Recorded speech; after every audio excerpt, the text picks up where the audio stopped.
oldingi uy pechkalariga o'xshab 5 mahal tonggacha yoqib yoki ko'mirxonasini katyolxona yasab olib kirib kurayda har soatda solib turishlar yo'q. Katyolni yonishiga bitta ahamiyat berasizlar. Chiroyli holatda yonyapti. Hozirda biz mana Tashlaq tumanida Xo'ja akamiz uyiga kelganmiz. Assalomu alaykum. Va alaykum assalom. Xo'ja aka, sog'ligingiz yaxshimi? Charchamasdan. Teplaizadan qachon xarid qildingiz? Qanaqa holat? Uy isitishlari.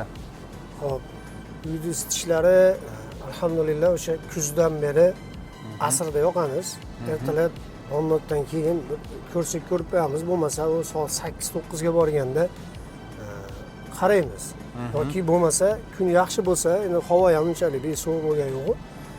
Yana o'sha obeddan keyin yana bir qop narsa to'ldiramiz asrdan keyin. Shuni yoqamiz. 50-60 ta qo'yyapmiz. Uylarimiz ichi baland.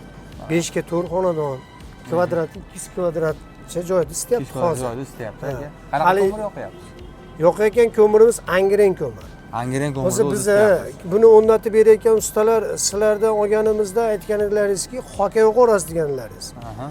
Lekin buni o'rnatayotgan ustalar Angrendan tashqari Qozaq olsangiz yoki Qirg'izda arechkasini olsangiz, u yonar ekan, bu yonar ekan deyishdi. Yo'q, biz shu mahalladan berayotgan Angren ko'mir, arzon ko'mir. Hoka shuni aralashtirib yoqyapmiz, arzon ko'mirni. Yaxshi. Shu bilan bir qopda yaxshi isib chiqib ketyapti. Katyolimiz ham tashqarida turibdi, ko'ryapsizlar. Katyolxona bo'lmasa ham izolyatsion xona holatda. xonasidan shu tashqariga uyni oldiga o'rnatgan edik. Buni bitta tomoni bizga ma'qul kelgan tomoni ixcham, ortiqcha tutun chiqarmaydi, ortiqcha bir hid degan narsa ko'ryapsiz, oddiy kannayda turibdi tevasi ham. Yonishi ham hamma yo'q qulay. Faqat shu kechqurun uxlash paytida hamma yo'qni bir ko'zdan kechirib qo'yasiz. Shu bilan tonggacha hech narsa tegilmaydi, qaralmaydi. Tongga chiqqaningizda bir ko'rsiz ko'rasiz, bo'lmasa o'zi o'chib, qachon bir uylarda issiqligi pasaygandan keyin yana ochib ko'lini tozalab bir mahal yoqib qo'yamiz. Shu bilan bo'lyapti. Boshqa bir muammo yo'q bunda. Xullas muammo yo'q. Qiynalganimiz yo'q, alhamdulillah, Allohga shukr. Oldingi uy pechkalariga o'xshab 5 mahal tonggacha yoqib yoki ko'mirxonasini katyolxona yasab olib kirib kurayda har soatda solib turishlar yo'q. Ma'qul keladigani shu ekan.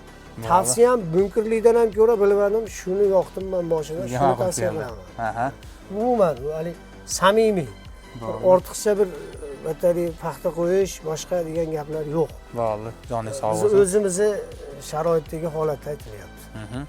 Bo'ldi. Kimga yana qaysi ma'qul kelgan bilmaymiz.